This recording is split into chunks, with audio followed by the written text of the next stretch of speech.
예, 안녕하십니까 할러님들 강원국입니다. 오늘은 제가 손님을 두 분을 모셨는데요. 저 오른쪽에는 천영우님 그리고 왼쪽에는 또지님을 모셨습니다. 그 천영우님 같은 경우는요, 혹시 그 976번 영상을 보셨는지 모르겠는데 제가 아는 사람 중에서는 코인 트레이딩을 가장 잘하는 사람입니다. 이분이 3년에 300배를 벌었거든요. 주로 이제 스케이핑 데이 트레이딩 위주로 하셨는데 제가 오래간만에 1년 전에 찍은 그 영상을 다시 봤거든요. 근데 놀랍게도 거기 버릴 내용이 진짜 단 하나도 없더라고요. 근데 깜짝 놀랐, 근데 더 놀랐던 게 뭐냐. 겨우 16,000명이 봤다는 거예요, 이게. 이게 말이 됩니까, 이게? 최소한 1억 명이 봐야 되는 건데, 겨우 16,000명이 봤다는 게, 이게 말이 되는 겁니까, 이게? 그래서 제가 이제 깊은 빡침과 자기감을 느껴가지고, 야, 안 되겠다. 다시 모셔야겠다. 해가지고, 이게 모셨습니다. 그래서 이제, 그래서 영우님 언제 오실 수 있어요? 뭐 어쩌고 했는데, 그래서 영우님이, 잠깐, 지금 제 친구 중에서 같이 유튜브를 이제 하시는데, 이제 중장기 트레이딩을 굉장히 잘 하시는 분이 또 한 분 계시다고. 그래서 이제, 또지님이신데, 이제 그분이 여기 이제 계십니다. 그래서 두 분과 인터뷰를 진행해 볼 건데요. 그럼 일단 그래도 이제 천영우님부터 먼저 시작해 볼까요? 안녕하세요. 네. 지금은 코아남 유튜브로 활동하고 있는 우몬 천영우라고 합니다. 코하남. 예! 그거 해보고 싶었어요. 네, 저는 이제 우몬 천영우와 함께 코아남 유튜브에서 활동하고 있는 또지라고 합니다. 반갑습니다. 예! 오케이. 자, 그러면 이제 단도직입적으로 3년에 300배 어떻게 한 겁니까? 그런데 그렇게 얘기하시면 이제 너무 커 보이는데 사실 시작 금액이 되게 작았어가지고 가능했던 그게 일인 것 뭐가 같습니다. 중요합니까? 네. 트레이딩을 배운 또 스승님이신 동강님 말대로 네. 잃지 않는 방식으로 꾸준히 오다 보니까 어떻게 여기까지 오게 된 것 같습니다. 그래서 잃지 않은 거 좋은데 굉장히 많이 따신 것 같은데요, 보니까. 네. 잃지 않다 보니까 점점 코인 시장도 좋아지다 보니까 점점 자산이 우상향하더라고요. 오케이. 그럼 구체적인 건 좀 이따가 여쭤보도록 하고, 그럼 이번 상승장에서 근데 의외로 배를 못 보셨다고 하셨거든요. 근데 왜 그래요? 그러니까 하락장에서, 그러니까 제가 작년에 인터뷰했을 때 그때 전반적으로 하락장이었는데 그 당시에 2년에 200배를 보신 상태였거든요. 맞습니다. 예, 근데 지금 3년에 300배니까 물론 그거 엄청 대단한 거긴 한데 전 솔직히 이 불장 때문에 2년에 200배니까 3년에 한 2000배는 돼 있을 줄 알았거든요. 예. 근데 이 상승장에서는 오히려 상대적으로 부진한 이유는 뭡니까? 이번에 비트코인이 진짜로 상승할 때 이게 진짜 상승이라고 믿었어야 되는데 너무 긴 하락장 때문에 이걸 믿지 못하고 한 번 눌리면 사야지 하다가 안 눌렸어요. 여태까지 못 사다고 조금씩 단타 쳐서 얼마 못 번 케이스입니다. 그러면은 대충 이제 들리는 게 하락장 거래와 상승장 거래는 완전히 다르다처럼 느껴지거든요. 그러면 본인은 어떻게 하락장에서 거래를 하셨고 상승장에서는 좀 어떻게 해야 될지 이거를 좀 이제 많이 깨우치셨을 것 같은데요. 맞습니다. 저 같은 경우는 이제 하락장에 되게 길게 한 스타일이다 보니까 네. 리스크 관리를 굉장히 철저하게 하는 스타일이었는데 아무래도 불장에는 그거를 좀 리스크 관리를 느슨하게 하고 더욱더 공격적인 베팅을 했어야 되는데 이번에 그걸 많이 못한 것 같아서 좀 그쪽으로 불장에는 훨씬 더 리스크를 많이 져야 한다. 이걸 이번에 많이 배웠습니다. 그 하락장에서는 제가 기억하기로는 하루에 16시간 정도 거래를 하셨는데 자기 전에는 무조건 포지션을 전부 다 청산하고 자러 갔다라고 하셨잖아요. 그렇습니다. 근데 그러면은 상승장에서 그렇게 하면은 안 되는 거죠. 오히려 좀 잠잘 때 오버나이트 좀 하고 이런 거 해야 되는 거네요. 그렇습니다. 상승장에서는 자고 일어나면 이제 돈이 보통 늘어나는 경우가 많기 때문에 하락장은 반대죠. 맞습니다. 네. 자고 일어나면 돈이 없어져 있죠. 그죠? 맞습니다. 네. 그래서 상승장에서 가장 중요한 거는 포지션을 유지하는 게 가장 중요한 것 같습니다. 네. 그러니까 진짜 완전히 그 하락장과 다르게 투자를 해야 되는 거네요. 맞습니다. 그럼 어떻게 투자 스타일을 요즘 많이 전환하셨습니까? 어때요? 그래도 이제 옆에 분들이 너무 잘 보시는 거 보니까 네. 저도 최대한 이건 내가 잘못됐다 이걸 받아들이고 요새 스타일을 많이 변화를 추구하고 있습니다. 굉장히 흥미롭네요. 그러면은 옆분 얘기는 좀 이따가 이제 듣기로 하고 일단 그래도 이제 거래를 하실 때 뭐 중장기를 하시든 데이 트레이딩을 하시든 차트를 많이 보실 것 같은데. 맞습니다. 코인은 또 밸류에이션이 어렵다 보니까 예. 이게 기술적 분석이 엄청 강력하게 통하는 시장입니다.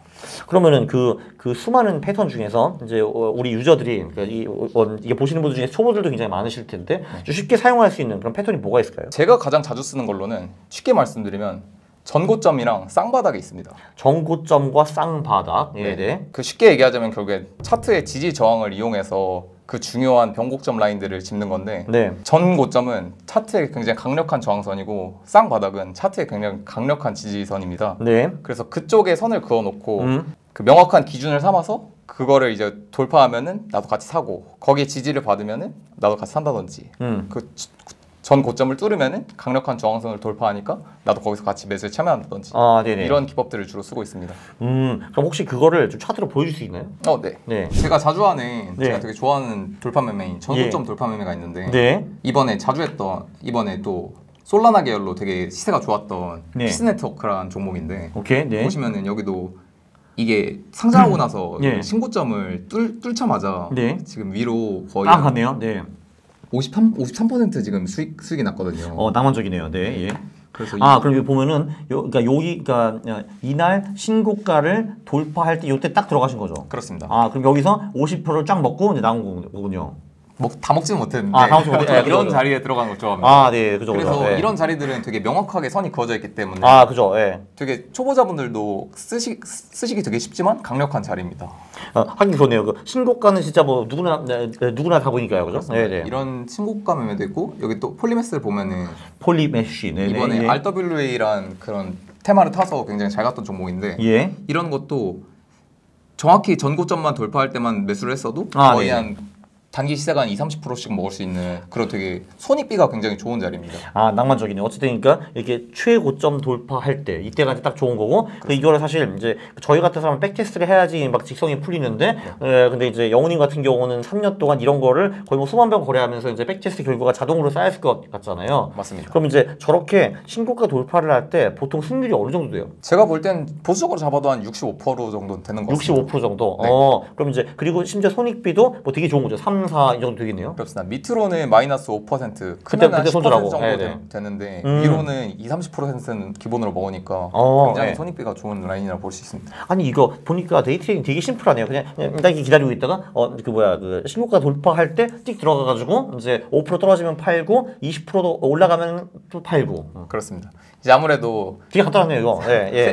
세력들이 저희가 이런 자리를 좋아하는 거 아니까 네. 그 살짝 몇 번의 페이크 무빙을 주긴 하는데 네. 그런 거는 비중 조절로 충분히 대응을 할 수가 있어서 첫 번째 대응할 때 한 7 정도 들어가고 그 다음 떨어졌다 다시 올라갈 때 3 정도로 나머지 불을 타주면은 네. 되게 좋게 먹을 수 있는 손익가 좋은 자리입니다. 그러면은 지금 여기 보는 저 봉은 그 무슨 봉이에요? 일봉이에요? 뭐예요? 일봉입니다. 일봉으로. 그럼 거의 일봉으로 거래하시는 거예요? 제가 자주 보는 자리들은 단기로 볼 때는 15분 봉으로 보고 네. 자주 보는 자리들은 4시간 봉이나 일봉 주봉 이렇게 봅니다. 네네네. 그래서 작은 분봉에서 큰 일봉으로 가질 때 더욱 강력한 그 시세를 갖는다고 보면 될 것 같습니다. 그러면은 예를 들면 이게 지금 일봉이라고 하셨잖아요. 그렇습니다. 그러면은 일봉일 때 그럼 정확히 요 자리에서 그 최고점을 돌파할 때 그때 딱 들어가시는 거예요? 네, 그렇습니다. 이게 너무 간단한데? 근데 내가 하기 귀찮은데. 근데 여러분들 하시는 여러분 시간 많잖아요. 그죠? 이게 네. 자동 감시 주문을 또 걸어놓을 수가 있습니다. 네. 그때 그 시세가 돌파할 때 네. 그거를 자동으로 매수를 할 수 있게 해놔가지고 네. 그렇게 매수를 해놓고 알림을 오게 만들면은 충분히 내가 감시가 안 되는 시간에도 충분히 매수를 할 수 있습니다. 그럼 예를 들면 이 3월 10일이 이제 최근의 최고점이었다라고 하면은 그 3월 10일에 뭐 예를 들면은 뭐 그 420원에 이제 주문을 걸어놓고 잠자다 보면은 이제 3월 19일에 그때 빵 터지면서 그 420원 돌파할 때 나도 들어간다 이런 거네요, 그죠? 맞습니다. 이거 정말 훌륭한 방법이네요. 조금 전에 하나 더 말하신 것 같은데 쌍바닥이라고요? 그리고 이거는 네. 저항을 돌파하는 그쵸, 저항이고 그러니까 돌파 매매잖아요, 이거는 그죠? 그렇습니다. 돌파매고. 예. 이제 이거는 음. 지지를 받는 네. 쌍바닥이라는 지지 패턴인데 네. 더블 딥이라는 말은 되게 많이 퍼져 있지 않습니까? 주식에서도. 그거랑 똑같이 쌍바닥은 정확히 저점이 2번 찍힌다는 얘기인데 예. 그 저점이 기술적으로는 굉장히 강력한 지지를 가지고 있습니다. 네, 그죠. 그리고 3번 찍히면 뭐 더 강력하다 뭐 이런 말 있잖아요. 그렇습니다. 네. 이번에 비트코인 차트에서도 지금 1일봉으로 된 건데 예. 1일봉마다 보시면은 네. 찍혀 있는 지점에서 정확히 반등을 하거든요. 네네네. 이게 굉장히 쉽고 굉장히 유용한 패턴인 게 네. 저선이 넘어가면은 손절하면 됩니다. 저선을 들어오면 다시 돌파를 하면 되고요. 그래서 손익비가 엄청 좋네요. 그렇습니다. 오케이, 그러면은 맨 마지막에 이제 오른쪽에서 요때 이제 우리가 들어갔다고 칠게요. 네. 들어가면은 이때 손절은 언제예요, 그러면? 이때 손절은 그냥 여기 선 그어놓고 네. 한 여기서 2-3% 내지 이렇게 해놓은 다음에 네. 밑으로 2% 빠지면 다시 손절하고 네. 위로 올라가면 다시 돌파하면 됩니다. 그래서 손절 라인은 최대 1%에서 2%인데 네. 위로 가는 거는 최대 5%에서 10%는 사실 기본으로 볼 수 있어가지고 잠깐만. 그거 두 번째가 그러니까 손절하는 건 이해가 되는데 여기서 언제 가면 익절하는 거예요? 여기서? 익절은 이제 또 네. 그거는 다른 개개인마다 사실 네. 영역이 있어가지고 저는 저항선이나 이평선 이런 라인에서 아니면 호가의 움직임 이런 아하. 거에서 보는 걸 좋아하는데 그러면 예를 들면은 여기 이평선이 여기니까 여기 돌파하면 그럼 익절하는 거예요? 아니다 이평선 돌파하면은 네. 조금 더 아, 위로 오히려 분할 매수하면서 실린다. 하는 네네네. 거고 네. 근데 이평선을 돌파하지 못하고 거기에 맞고 떨어지면은 거기서 또 물량을 좀 정리하고 아, 이런 네네. 식으로 트레이딩하고 있습니다. 그럼 예를 들면은 여기서 샀다고 치면은 어떻게 보면 여기가 전고점이잖아요, 그죠? 맞습니다. 그러면은 그 이때쯤 와가지고 이거를 돌파하면은 오히려 더 비중을 싫고 이때 여기서 이제 여기까지 올라갔다가 꼬꾸라지면은 여기서 이제 거기서 입절을 물량 하는 조금 거고요. 정리하고. 아, 네. 트레이딩 엄청 간단하네 이거. 야, 그래서- 여러분 배우셨죠? 이렇게 하면 돼요. 이렇게 하면 됩니다. 왜냐면 이게 제일 중요한 게 뭐냐면 솔직히 이 자리에 들어갔다 하더라도 꼭 먹는 건 절대로 아니거든요. 근데 먹는 건 절대 아닌데 그 대신에 떨어질 때는 1, 2%만 깨지는 거고 먹을 때는 5%, 10%를 먹을 수 있는 거거든요. 그러니까 승률이 반반만 된다 하더라도 난 돈을 버는 거죠. 왜냐면 내가 벌 때는 5%, 10% 먹고 깨질 때 1%, 2% 깨지는 거니까요. 근데 심지어 승률이 이게 50% 이상이죠. 이렇게 하면은 근데 저는 이런 자리들 진짜 거의 한 70%라고 봅니다. 70%. 네. 예. 대신에 잘 오지 않는 자리라서 네. 좀 인내심이 필요합니다. 아, 그렇죠. 그러니까 여기 이게 사실 되게 심플하게 보이는데 여기서 여기까지 가는 게 그래도 한 거의 뭐 2주 걸린 거잖아요. 그렇습니다. 그죠? 2주 동안 바라보고 있는 거잖아요. 이게 오라 이렇게. 그렇습니다. 예. 이때 동안 포지션 없이 유지를 하다가 이제 들어가는 거기 때문에 네. 사실 인내심이 굉장히 좀 필요합니다. 아, 그렇죠. 그렇죠. 예. 근데 그 대신에 가장 확실한 자리다 이거죠. 이런 데가. 그렇습니다. 이번에 비트 말고도 최근 상장한 이런 멘틀이라는 차트인데 멘틀. 네, 네. 4시간 봉으로 봤을 때 네. 여기도 지금 여기에 찍힌 부분이 또 네. 여기 찍히지 않습니까? 아, 그죠. 밑에 들어가는 거죠. 그렇습니다. 대충 요때. 예, 그렇습니다. 네. 예. 지금도 이때 들어갔으면 네. 이쪽이 한 1,700원인데 지금 2,000원이 넘습니다. 아, 낭만적이네. 그럼 거의 20% 먹은 거네요. 그렇습니다. 그 대신에 여기서 1,700원에서 한 1,600원 떨어지면 여기는 털고 나갈 거죠. 알트 같은 경우는 손절은 비트보다는 좀 넓게 한 3%, 5%까지 하는 3%, 편인데 5%. 예. 근데 이 자리는 오지 않는 자리인 대신에 굉장히 네. 강력한 지지를 받아서 이것도 뭔가 한 70% 정도 되는 것 같습니다. 근데 진짜 결국은 트레이딩이 인내 게임인 것 같아요. 이게 왜냐면 이 자리가 그러니까 올 듯 말 듯 하면서 안 오면 또 아씨 뭐 하고 싶은데 이런 거잖아요, 사실. 그렇습니다. 사실 사람들이 이 인내를 가지지 못해서 당황하는 돈을 거죠. 잃는 경우가 많으시기 때문에 충분히 기다리다 보면 좋은 자리는 언제든지 옵니다. 사실 어떻게 보면 이거 진짜 겁나 심플한데. 근데 이제 맞습니다. 이거를 사람들이 못해가지고 다 망하는 거잖아요, 그죠? 이게 진짜. 그렇습니다. 그리고 그럼 지난번에 그 말씀하신 것 중에서 이제 페어 트레이딩, 그러니까 뭐냐면은 그 A라는 코인이 먼저 움직이고, 그럼 B라는 코인이 바로 그 후에 따라 움직이는 경향이 많다라고 이제 하셨는데, 네. 그거 아직도 먹힙니까? 그 전략은? 업비트 아무래도 지금 이걸 보시는 많은 분들이 업비트를 쓰실 텐데 네. 업비트에서는 많이 사장됐습니다. 아, 그래요? 네. 그래서 요새는 페어 트레이딩보단 사실 테마에서 전체적으로 후속주가 올라오는 경향이 강해서 네. RWA 이번에 폴리메시라는 코인이 또 대장으로 업비트에서는 RWA 이끌었는데 그 RWA에서 따라오는 게 크레딧 코인, 뭐 시빅 약간 이런 코인이 테마 후속주로 올라가는 경향이 있어서 요새는 A 가면 B 간다보다는 A라는 테마가 가면은 A라는 테마 후속주들을 매수한다 이런 전략을 쓰고 있습니다. 아, 그럼 이제 A라는 테마에서 대장주가 있고 걔가 이제 먼저 올라주고 그럼 거기 이제 2위, 3위, 4위 코인이 그 후에 올라간다는 거네요. 그렇습니다. 그럼 그게 그 시간 텀이 어느 정도 보통 차이가 몇 시간 아니면 며칠 하면 어떻게 돼요? 아니다 며칠 몇 시간도 아니고 네. 커플링이 거의 초단위로 붙는다면 후속주 매매는 거의 한 그래도 한 분단위 한 3분 아. 5분 아, 그럼 이제 얘가 먼저 가고 3분, 5분에 얘가 따라가는 거예요. 그렇습니다. 전체적으로 아. 테마가 대장이 이끌면서 그 테마 전체 주들이 올라오는 그런 느낌입니다. 그럼 그 테마는 어떻게 파악하나요? 지금 이 테마가 핫하다는 거예요? 그거는 이제 저는 항상 시장에 있다 보니까 이 모든 정보들을 다 가지고 항상 추적하고 있는데 또 아. 일반 분들은 어렵지 않습니까? 그러니까 숨 마시면 다 아는 거네요. 이게 그렇죠. 아, 지금은 솔라나 테마가 간다 이게 아는 거네요. 이게. 근데 그걸 어디서 정리해 주냐? 바로 저희 코아남 유튜브에서 정리해드리겠습니다. 제가 주마다 여러분들 위해서 네. 다 싹 정리해드리겠습니다. 죽인다. 예, 죽인다. 예, 맞아요. 사실 이제 우리 그 영우님이 저한테 그런 쪽지를 보내주신 적이 한 번 있거든요. 지금 대충 이제 이런 테마들이 있고 관련 코인 이거를 해가지고 오히려 저는 안 샀는데 제가 이거를 이제 딴 분들한테 전달했거든요. 근데 그분들이 그거 사서 겁나 돈 벌었어요. 예, 그거 기억나네요. 아, 그리고 조금 전에 왜 쌍바닥이랑 그 이제 돌파 매매 그거 그럼 승률이 상승장이랑 하락장이 다른가요? 그 얼추 대충 비슷한가요, 그게? 네, 확실히 상승장에는 돌파매는 일단 하면 안 됩니다. 하면 안 돼요? 네, 보통 상승장에는 몰리는 종목들에만 사실 시세가 몰려서 네. 오히려 그런 종목에서 돌파를 해야 하는 건 맞는데 네. 그 사람들의 기대감이 일단 가지고 있어야 돌파매가 훨씬 강력하지 않습니까? 네. 근데 하락장에는 사람들이 이미 기대를 안 하기 때문에 시세가 폭발적으로 날 확률이 낮아서 그래서 상승장에는 최대한 반등 핫다라고 하는 반등 매매를 치는 게 좋고 상승장에는 돌파 매매를 더욱 하는 게 좋은 것 같습니다. 잠깐만, 좀 헷갈렸는데, 그러면은 상승장에 돌파 매매가 잘 먹힌다는 건가요? 네, 상승장에는 돌파 매매가 잘 먹히고, 그리고 하락장에는 이제 그 더블 버튼, 이제 쌍바닥이 잘 먹혀요? 그 반등 매매가 잘 먹힙니다. 하락장에는. 네. 오케이. 상승장 돌파가 잘 먹히고 하락장에는 반등 매매가 잘 먹힌다. 네. 이렇게 보면 되는군요. 승률이 확실히 차이가 좀 있나 봐요, 그게.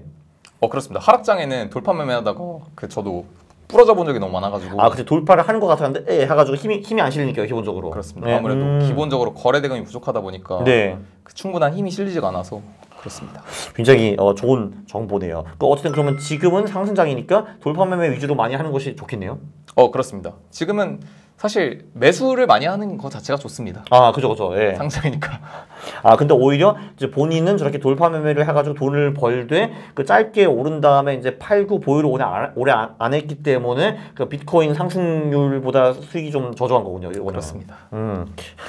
그렇구나. 그 중장기를 어떻게 하는 거는 이제 이분이 좀 이따 알려주실 겁니다. 네. 근데 어쨌든 이제 중요한 거는 그러면은 이제 승률이 65%, 70%가 말씀하셨는데 네. 절대로 100%가 아니잖아요. 그럼 네. 리스크 관리를 해야 되는 건데 조금 전에 손절도 말씀해 주셨는데 그럼 일단 그 배팅 사이즈가 중요할 거거든요. 처음에 들어가는 거. 그거 맞습니다. 어떻게 해요? 일단 저는 배팅 사이즈는 그 종목의 시총이 얼마나 되느냐에 따라서 달려 있습니다. 예. 그러니까 예를 들면 이번에 잘 갔던 도지코인이나 시바이누 코인은 시총이 네. 굉장히 또 크지 않습니까? 그죠. 예. 그런 애들은 사실 한 1억 정도 배팅하는 편이고, 그러니까 지금 시드에 거의 한 70%에서 100% 배팅하는 편이고. 그러면 이제 그런 큰 코인들은 그 70에서 100% 들어가는군요. 네. 근데 아무리 상대적으로 좀 시총이 작은 스몰캡 코인들 같은 경우에는 좀 시드에 한 10%, 20% 이렇게 좀 작게 하면서 불타게 하는 전략을 좋아합니다. 그 유동수 때문에 그런가요? 그렇습니다. 예, 근데 오케이 그러면 70% 100% 엄청 헤비하게 들어가는 건데 그 대신에 얘네들은 그러면은 뭐 이제 한 2% 3% 떨어지면 손절하시나요? 이제 돌파랑 눌림목이랑 두 가지의 경우에 따라 다른데 네. 이미 돌파는 상승하고 있는 라인에서 매수에 참여하는 거니까 네. 그쪽은 손절이 조금만 늦어지더라도 크게 네. 빠질 수 있는 자리이기 때문에 예. 돌파할 때는 손절을 1% 이내에서 하고 있고 1%예요? 네네. 눌림목 같은 경우에는 네. 아무래도 시세가 올라갔다가 잠깐 한번 매물대로 소화시키는 과정이지 않습니까? 네. 그래가지고 거기서는 짧게는 3%, 네. 길게는 마이너스 5%까지는 보고 있습니다.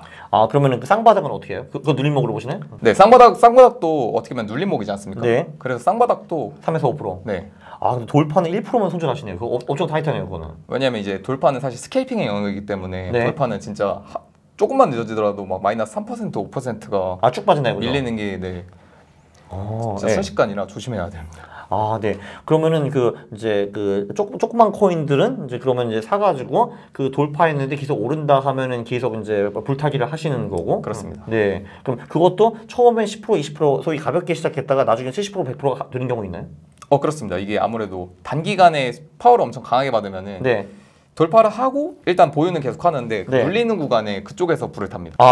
네네. 그래서 이제 이러면 내가 샀는데 빵 30% 올랐다 했는데 그렇습니다. 한 10% 눌려서 플러스 20이었다. 그때는 불타기 한번 하고 근데 그렇습니다. 또 빵 가가지고 플러스 50 갔다가 플러스 40으로 내려오면 그때 또 한번 사고 이렇게 되는 거죠. 그렇습니다. 예. 그러면은 그럼 전 재산이 조그만 알트코인 들어가는 가능성도 있네요. 그럴 가능성은 많이 없습니다. 그래요? 예. 왜냐하면은 사실 조그만 알트코인 같은 경우에는 이제 휩소라는 네. 그런 무빙이 보여서 진짜 1초만 제가 본 게 5초 만에 막 마이너스 10% 20% 빠지는 코인도 있어가지고 정말 낭만적이네요. 네. 그래가지고 무서워서 다 못 들어가겠더라고요. 네, 네. 그렇구나. 그러면은 그럼 예를 들면 처음에 70에서 100% 그냥 빵 들어갔다 할 경우에는 개인의 익절 언제예요? 저는 이제 분할 매도를 굉장히 선호합니다. 네. 50%는 안정 수익으로 가져가고 네. 50%는 기대 수익으로 목표치까지 가져가는 걸 좋아하는데 네. 그냥 50%는 위로 올라가면서 잠깐 호가에서 막히는 느낌이 들 때나 네. 단기 저항선, 예. 이평선 라인에 닿을 때마다 10%씩 익절해서 50%까지 네. 매도합니다. 나머지 50%는요? 나머지 50%는 내가 처음에 생각했던 그 기대 가격, 목표 가격까지 좀 홀딩을 하는 편이고 안 가면요? 만약에 이게 안 가더라도 네. 좀 힘이 약해지는 것 같으면 터는 경우도 있고 네. 근데 만약에 이게 내 본절이 온다. 본절이 오면 무조건 매도합니다. 본전은 무조건 매도. 네. 네. 왜냐하면 본절이 올 때는 사실 추세가 변환됐을 확률이 높기 때문에 그렇죠. 거기에서는 매도하는 게 가장 유리한 포지션인 것 같습니다. 엄청나다. 사실 저기 이제 1년 전에 그러니까 1년 전 영상을 제가 다시 봤다고 했잖아요. 네. 봤는데 이제 그 영상 보면 되게 웃겨요. 그러니까 자 우리 마이애미 있습니다. 해가지고 이제 수영복 이렇게 딱 입고 이렇게 이렇게 앉아가지고 이제 다리 쪽 벌린 다음에 이렇게 이게 합니다 하고 이제 심지어 이제 이분은 땡볕에 앉아 있고 저는 이제 저는 그 나무 치고 이렇게 이런 영상이 있는데 어쨌든 거기서 좀 인상 깊었던 게 투자를 시작할 때 돈을 벌지 않으려 해야 한다라는 말씀을 해주셨거든요. 근데 이게 사실 이 말이 안 되는 거잖아요. 이게 모순이잖아요. 투자를 내가 왜 해? 돈 벌려고 하는 건데 근데 투자를 시작할 때 돈을 벌지 않으려 해야 한다는 게 가장 큰 명언이었거든요. 그거 좀 설명 좀 해주시죠. 저도 아무래도 이게 동강님 유튜브에서 투자를 보면 배워서 거기서 배운 가장 큰 도움이 되는 말이었는데 이제 돈을 번다를 목적으로 하고 그 투자에 참여하면은 매수가 되게 굉장히 가벼워지거든요. 왜냐면 매수가 가벼워진다. 돈을 벌어야 되면은 무언가 종목을 사서 보유를 해야 하잖아요. 그죠? 네. 그러면은 내가 어떤 이 상황을 따지기보다 당장에 어떤 코인을 사야 되는지 거기에 급급하게 되는데 네, 근데 돈을 잃지 말자를 목적으로 삼으면은 네. 일단 내가 이 종목에 들어가기 전에 리스크에 대해서 먼저 생각하기 때문에 네. 그 리스크에 대한 관리를 먼저 하게 됩니다. 그러니까 뭐 예를 들면은 조금 전에 이제 이 사례를 볼 때 사실 내가 돈을 벌고 싶으면은 그러니까 내가 이때 들어가야 되는 건데 한 이때 대충 들어가 버리는 거죠 이게. 그렇습니다. 왜냐면 이제 뭔가 하고 싶으니까 내가 그렇습니다. 하고 싶은 거죠. 예. 근데 그 이제 잃지 않으려고 하면은 정말 이제 좋은 포인트를 봐야 되기 때문에 이때까지 기다릴 수 있는 인내심이 생긴다 이런 거네요. 그렇습니다. 죽인다. 들으셨죠, 여러분? 네. 제가 몇 명 생각 나거든요. 이거를 안 하시는 분들. 네. 그래서 네. 잘 들으셨죠, 그분들? 그렇죠. 네. 그렇죠. 그러면은 초보자들한테 팁 좀 주시죠. 사실 이거 자체만 해도 엄청난 팁이 된 것 같기는 하지만 그래도 뭐 그런 거 있잖아요. 이게 그러니까 이게 두 개로 나눠질 수가 있는데 제발 이거 좀 하지 마라는 팁도 될 수가 있고 이것만 좀 해라는 게 있을 수가 있는데 혹시 뭐 있으신가요? 일단 이거는 제가 친구들한테도 얘기한 건데 친구들. 진짜 네. 꿀팁이 있습니다. 아 뭐요? 코인의 네. 시세가 연속성이 보통 3일 정도 납니다. 3일. 네, 3일. 네네. 예를 예. 들면 뭐 도지코인, 우리 네. 멍멍이가 간다. 멍멍이. 예. 그럼 멍멍이가 첫날 장대 항목이 나오면은 보통 그 시세가 이틀, 3일까지 가는 경우가 많습니다. 아, 오케이. 네. 저도 근데 그거를 좀 퀀트적으로 분석해봤는데 거의 말은 좀 다르긴 하더라고요. 가는 며칠 가는지에 대해서. 그렇습니다. 예. 이게 그래서 여기 요일 개념까지 좀 추가를 하셔야 되는데 예, 네. 금요일 날 잘 가면은 네. 금토일이 평균적으로 잘 갑니다. 그건 그 금요일은 한국 기준이죠. 그렇습니다. 오케이. 그러면은 그럼 한 금요일 그 밤에 보니까 이제 이 금요일 오전부터 오후까지 막 올라 있어요. 그럼 그때 사는 거예요? 근데 이게 그 한 가지 기준이 있습니다. 네. 대신 업비트 기준입니다. 업비트 기준. 업비트가 9시 기준인가요? 네. 그러니까 9시. 오전 9시 기준이죠. 맞습니다. 그러면은 금요일 오전 9시부터 저기 이제 한 오후까지 쫙 올랐다 하면 그때 들어가요? 아닙니다. 보통 금요일 저녁에 시세가 이제 40% 이상 나기 시작하면은 네. 그 다음 날에도 그 시세의 연속성이 있어서 그 코인이 가던 다른 코인이 가던 그 다음 날에도 30% 이상 뜨는 코인들이 있을 확률이 높습니다. 그러니까 한마디로 그 금요일 한 오전 9시부터 40% 이상 오른 코인. 네. 그놈에 올라타면은 토요일 일요일 계속 먹을 수 있다. 그놈이 아니더라도 그놈 말고 다른 코인이라도 그 다음 날은 대장주가 30% 이상 뜰 확률이 높습니다. 그건 좀 헷갈리는데요. 그럼 예를 들면 우리 시바이누 선생이 40% 떴어요. 빵 떴거든요. 근데 그러면은 그 시바이누 선생이 토요일 일요일 날 가는 게 아니라 딴 코인을 한다는 거예요? 그 시바이누 코인이 그 시세 연속성이 있어서 네. 내가 금요일에도 40%하고 토요일에도 30% 갈 수 있지만 네. 시바이누 말고 이제 도지코인이 올라와서 전날은 금요일은 시바이누가 갔지만 그 토요일 날은 도지코인이 40% 갈 확률이 있습니다. 아니면은 뭐 딴 민코인들 갈 수 있다는 거죠. 그렇습니다. 이게 그러니까 업비트 내에서 그 네. 시세의 연속성이 남아 있다고 보시면 됩니다. 네네. 근데 그게 꼭 똑같은 코인이 필요는 없다. 한마디로 그 비슷한 놈 중에 한 놈이 갈 가능성이 매우 크다라는 거네요. 그렇습니다. 그러니까 한마디로 시바이누가 먼저 빵 이제 올려주고 그러면 이제 그 비슷한 그 부류 놈들이 가야 되는 건데 그 중에서 아직 좀 안 또는 덜 오른 코인들이 있네요. 그렇습니다. 그게. 그 안에 그 같은 테마 코인이나 네. 아니면 그 전날에 2등, 3등, 4등 했던 코인이 네. 그 다음날 시세를 가질 확률이 높습니다. 근데 그러면은 그 코인 자체도 토요일날 일요일날 계속 오르는 경향도 있나요? 어때요? 네, 그런 경우도 많습니다. 정말 또 엄청난 걸 배웠네요. 그럼 이제 금요일이 중요한 날이고요. 그렇습니다. 네. 월요일도 중요하네? 보통 금토일은 굉장히 강력한 시세를 가지는데 사실 평일에는 살짝 어렵긴 하지만 그래도 40% 50% 나는 코인이 있으면은 보통 네. 그 다음 날까지는 좀 시세를 가져가는 편입니다. 들으셨죠? 네, 그렇죠. 그럼 이거는 초보자들이 해야 되는 거네요. 그래서 네. 시세가 잠잠할 때는 안 하셔도 됩니다. 근데 네, 전날에 막 무슨 코인이 막 50% 올랐대더라, 100% 올랐대더라. 그러면 그때는 부랴부랴 가가지고 막 찾아봐야겠네요, 이게. 그렇습니다. 이게 무슨 테마야 하면서 이게. 네, 그렇습니다. 네. 그러니까 코인 마켓캡 가보면 이제 그게 테마별로 대충 나눠져 있잖아요. 네. 그거 보고서 하면 되겠군요. 맞습니다. 죽인다. 혹시 이건 제발 좀 하지 말라 이런 거 없나요? 이건 좀 제발 하지 말라는 네. 절대 큰 돈으로 시작하시면 안 됩니다. 네, 그거네. 네. 왜냐하면은 트레이딩이나 투자의 기초는 제가 볼 때는 심리에서 시작된다고 보는데 네. 심리에서 밀리면 끝입니다. 근데 큰 돈을 하면은 일단 자기가 감당할 수 있는 금액 너머일 확률이 높기 때문에 아, 그죠. 예. 훨씬 더 잦은 익절이나 잦은 손절이 나갈 확률이 높습니다. 그래서 한마디로 가장 좋은 포인트에 사지도 못하고 이제 조금만 떨어지면 막 이제 너무 빨리 손절하는 경우도 있고 아니면 오히려 반대로 올라가는데 그걸 이제 이 수익을 확장해야겠다고 너무 빨리 익절하고 이런 경우가 되게 많겠네요. 그죠? 그렇습니다. 네. 근데 여기서 포인트를 못 잡고. 네. 더 최악의 경우는 네. 만약 그 돈을 잃는 경우 네. 본절 심리에 강하게 매료되어가지고 호. 네. 이제 뇌동 매매로 이어지는 게 높습니다. 네. 다들 많이 경험해 보시고 저도 많이 경험해봤는데 네. 뇌동 매매에 들어가면은 그냥 돈 녹는 건 일도 아니기 때문에 그쵸. 네. 진짜 그래서 처음에는 작은 시도로 시작하시는 게 정말 좋다고 말씀드리고 싶습니다. 정말 엄청난 팁인 것 같습니다. 네. 감사합니다. 네. 그리고 코인도 예, 예, 아시다시피 상승률이 좋기 때문에 예. 네. 100만 원으로만 시작하셔도 진짜 실력 있으신 분들은 5천만 원, 1억 사실 가는 거 일도 아니기 때문에 이분이 했거든요. 그거. 그게 알고 있지. 예. 진짜 작은 돈으로 시작하시길 추천드립니다. 예, 그거 정말 엄청 좋은 팁인 것 같습니다. 예, 여러분, 예, 그 1억으로 시작하는 거 아닙니다. 이렇게 1억, 1억 데이트링 큰일 나요. 이거 안 됩니다. 이렇게